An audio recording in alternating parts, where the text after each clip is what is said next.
So folks, I want to tie this in slightly to what we're going to be doing with partial derivatives in this class, because partial derivatives is just sort of a secondary topic. So the first thing I want to look at is something we'll be doing when we look at our existence uniqueness proofs, where we'll have to look at the domains of the original multivariable function, but also the domains of one or more of its partial derivative functions. So let's take a look at this. Here I've got this multivariable function. The independent variables are x and y, and it outputs a third variable, dependent variable, dependent upon the choices of x and y. So I'm asking you to give the domain of this multivariable function, and that's kind of hard to do if you haven't done it before for multivariable functions. The domain, let's write it like this, the domain is a collection of ordered input pairs. They're the ordered pairs that you're allowed to input into this function.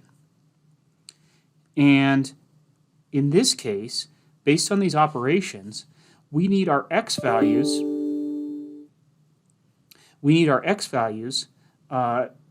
to be between 0 and infinity. So let me write it like this, such that 0 is less than x, which is less than infinity. Because of the natural log operation, remember we can only take the natural log of numbers greater than 0. So the natural log of a only exists if a is greater than 0. That's for the natural log operation. Be careful, I've had students think that there was something problematic about the cube root operation. You can take the cube root of any real number. In fact, I've just sketched the cube root curve there. You can see that the domain of that function is all real numbers. So as far as x is concerned, we can take the any x value, as long as it's positive, we can plug it into this original function. As far as y is concerned, we're taking square roots, and remember that you can only take the square roots of numbers that are greater than 0. So we need y plus 4, greater than or equal to 0. That was a mistake, folks. Only take the square root of numbers that are greater than or equal to 0. So we need y plus 4 to be greater than or equal to 0. So we need y to be greater than or equal to negative 4. So one way we could write that is negative 4 is less than or equal to y, which is less than infinity. So here is a way of giving the domain of this multivariable function. And there are, in fact, many ways to give the domains of multivariable functions. Okay, now I'm asked to give the domain of f sub x. That's the partial derivative of f with respect to x. So before we do that, we need to compute f sub x. So computing f sub x, we would get, so taking this derivative would be 1 over 3x minus 3 to the 2/3 power plus 1 over x. And then this third term here, as far as x is concerned, is a constant. So asking how does f vary as x varies? Well, for this term, there's no variation. So that's just, if you want, you could write a plus 0 here. So now that I've given the partial derivative of this function with respect to x, I can go ahead and give its domain. Notice that we've introduced some new problematic stuff here. Okay?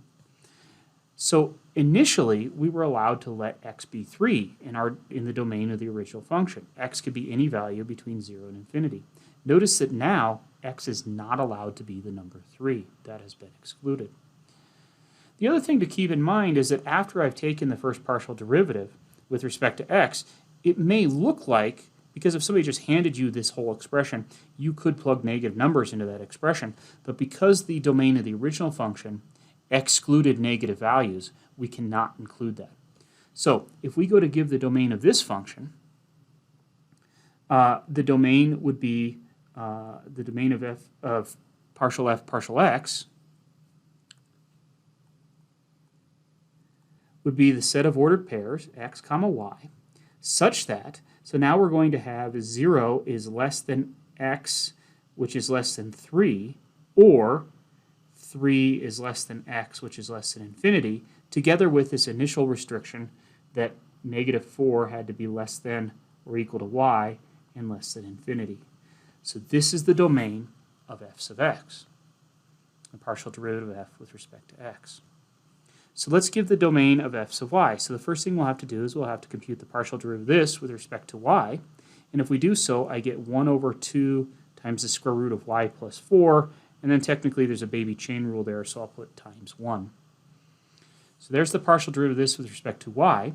And if I go give the domain of this, the domain of f sub y then is a collection of ordered pairs. And remember that the derivatives can have a more restrictive domain than the original function, but they can never have a larger domain than the original function. So we still have the fact that our x values need to be between 0 and infinity because of the original natural log operation up here in the original function. And then our domain on our acceptable y values were between -4 and infinity originally.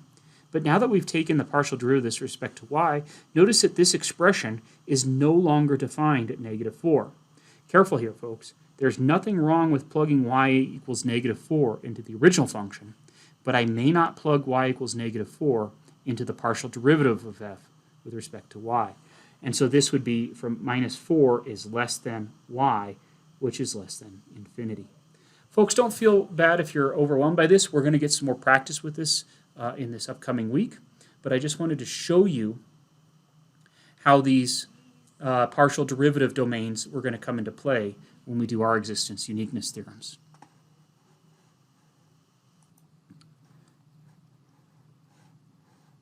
So this has been a little bit of a lengthy pre-work video for you, but what's kind of exciting now is you can verify that this function u, given this way, solves the above PDE. So here we have, remember we called this a partial differential equation, and now we know why. It's a partial differential equation because look at the subscript notation, partial derivatives come up in it.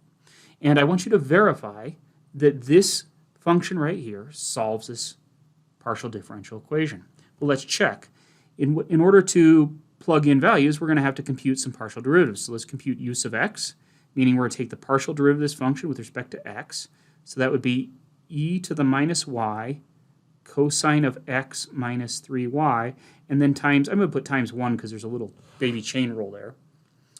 And then if we were to compute u sub y, notice here we're going to have to do a product rule. So here's the first function, and then I'm going to multiply it by the derivative of the second, so times the cosine of x minus 3y, and there's a chain rule there, so I multiply that by minus 3, plus the second function, the sine of x minus 3y, times the derivative of the first function, which is minus 1 e to the minus y by the chain rule. If I clean that, I'm going to clean up that use of y a little bit.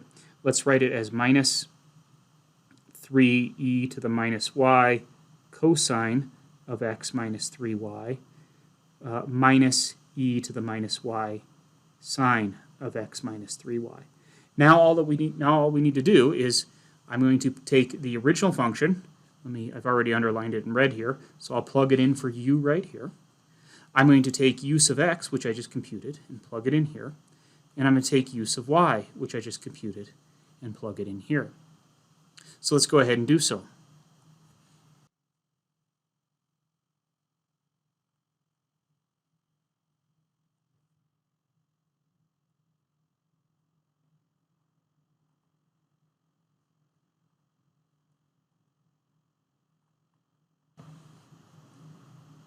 And so we see, for instance, that this term right here will cancel with this term right here, and we're just left with the expression minus e to the minus y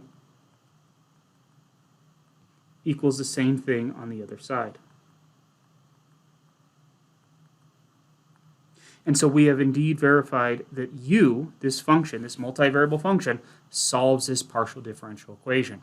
Folks, we will not be solving partial differential equations in this class, but I want to show you that at least verifying that a given multivariable function is a solution to a PDE is no harder than it was for ODEs. Finding solutions to PDEs, though, is a whole different animal and not for this course. So folks, that was a quick overview of partial derivatives. We will be using them in the first part of this course, and so we needed to do a pre-work on this. I hope this was helpful, and I hope that you didn't find the videos too lengthy. Thank you.